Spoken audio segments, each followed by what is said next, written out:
Hello বন্ধুরা, আজকে খাওয়ার মেনুতে আছে এই যে লাউয়ের ছিলকা ভাজা, আলু দিয়ে, ডিম টিম দিয়ে, আর এই যে পাতায় মাছ, এই যে পাতায় মশলা দিয়ে মাছ, ছোট ছোট মাছ। আর এই হচ্ছে মাছের তরকারি, বড় বড়। আর এই মাছ ফ্রাই। এই যে এখন খাওয়া দাওয়া চলছে।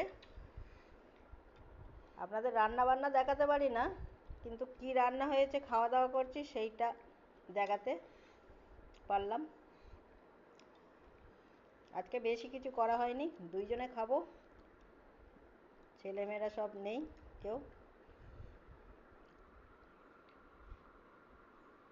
এই মাছের তরকারি করা হয়েছে ফার্সে মাছ দিয়ে, আর এই যে লাউয়ের ছিলকা ভাজা।